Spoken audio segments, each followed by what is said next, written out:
तहरीक अदम एतमाद, अगर इत्तेहादियों को देखा जाए तो इत्तेहादियों को किसी हद तक मनाया गया था, लेकिन फिर से इत्तेहादियों की जानिब से मुतालिबात, उनकी जानिब से बयानात और अपोजिशन के साथ मेल मुलाकातें, क्या आपको ये लगता है कि PTI हुकूमत की जो हिकमत अमली थी इत्तेहादियों के साथ मुशावरत के हवाले से वो उसी पैटर्न पर जारी है या उनको उसके मुताबिक नताइज नहीं मिले?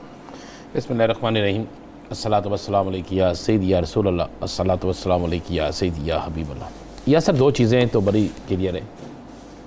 PTI की हिकमत अमली अगर पहले दिन से बेहतर होती, अगर वो पहले दिन से अपने इत्तेहादियों को संभाल के रखते, अपने इत्तेहादियों की बात को सुनते, उनमें से 100% नहीं 40% ही काम कर देते, तो शायद आज ये नौबत ना होती। लेकिन ऐसा नहीं हुआ। अब जब बिल्कुल वो पंजाबी में एक कहावत है ना, बू या जंज मिथो कुरीद खान, जब बिल्कुल अदम एतमाद की तहरीक आ गई, जब सारे मामला शुरू हो गए, जब अपोजिशन एक्टिव हो गई, तो फिर अपने इत्तेहादियों की तरफ तवज्जो इन्होंने ज़्यादा कर दी। अब फिर इत्तेहादियों ने भी बाकायदा अपनी डिमांड्स में भी इजाफा कर दिया। इत्तेहादियों ने अपनी डिमांड्स के साथ साथ अपने नखरे भी दिखाने शुरू कर दिए। एक बात तो मैं आज आपको क्लियर कह दूँ, मेरे पास जो इतलात है, कभी तक कोई बड़ा इत्तेहादी ने छोड़ के नहीं जाएगा।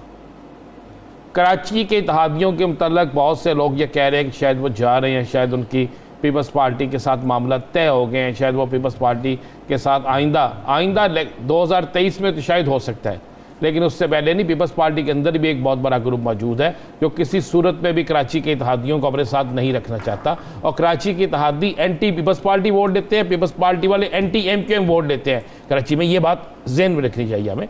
और इस बुनियाद पर जब जहाँ वो वोट लेते हैं तो वहाँ पर वो एक दूसरे के साथ नहीं जा सकते। आने वाले चंद दिन जो हैं यासर, ये बड़े अहम हैं। आपको आज ये भी देखना होगा कि इत्तेहादियों से मुलाकातों का सिलसिला, आज 3 दफ़ा इत्तेहादियों से मुलाकातों का सिलसिला हुआ है। आज रात में या कल सुबह में MQM से भी एक मुलाकात है और एक बड़ी मुलाकात है। मुस्लिम लीग काफ से आज रात को फिर एक मुलाकात है। जिस तरह इस वक्त आज जिस तरह यार मोहम्मद रन जो है PTI के ये मौलाना साहब से मिले हैं, तो इसी तरह बहुत से लोग ऐसे हैं जो इनके उनके मिलने से बलोचिस्तान में फ़र्क तो पड़ सकता है, वफाक में नहीं पड़ सकता। इस वक्त सारी गेम जो हो रही है यहाँ पंजाब में हो रही है। BAP के जो खैबर पख्तूनख्वा से अरकान असम्बली हैं, उनका ये मानना है कि हमारे MNAs जो हैं वो तहरीक अदम एतमाद में हुकूमत का साथ नहीं देंगे। देखें, अभी ये सारी हवाई बातें हैं, ये आप इससे कह रहा कि कोई फाइनल है, कोई फाइनल चीज़ नहीं है। अच्छा। हर रोज़ बदलते हैं। फिर आज अगर आप ये बात करें तो आज मौलाना फजलुर रहमान का जो बयान है, मौलाना फजलुर रहमान की जो मायूसी है, पहली दफ़ा मौलाना साहब ने यह कहा है कि हम अदम एतमाद कामयाब हो तो बेहतर, नहीं होगी तो हम गलियों में लड़ेंगे। भाई जब आपके पास, आपको पता इत्तेहादी आपके पास है, आपको पता वोट ज़्यादा आपके पास है, तो नहीं वाली क्या बात हुई? ना वाला लफ्ज़ तो फिर होने नहीं चाहिए, फिर तो दूर दूर तक ये नहीं होना चाहिए। या सर अभी तो चूँकि राव साहब और सहेल भट्टी साहब शहर इक़्तिदार में बैठे हैं और इक़्तिदार वालों के और इक़्तिदार छीनने वालों दोनों के बड़े करीब हैं, ये बेहतर बता सकते हैं कि क्या होगा। लेकिन मुझे तो लगता है शायद अदम एतमाद से एक दिन पहले कोई फरीक जो है अदालतों की तरफ चला जाए। हो सकता है अदम एतमाद से एक दिन पहले कोई और ही ऐसा काम पड़ जाए कि जिसके बाद मामलात किसी और तरफ चले जाए। या सर बड़ी सूरत हाल है। इत्तेहादी जो हैं, इत्तेहादी आखिरी रोज़ तक मुख्तलिफ लोगों से मिलते रहेंगे और ये हिकमत अमली भी होती है।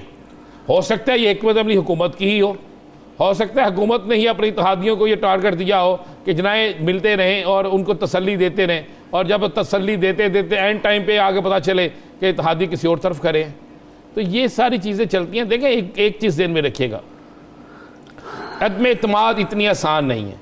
अच्छा, अगर अदम एतमाद की तहरीक कामयाब हो जाना इतना आसान होता तो आज की गुफ्तगू और कल का मौलाना फजलुर रहमान का स्टाइल, कल जो था वो और आज, इसमें ज़मीन आसमान का फर्क।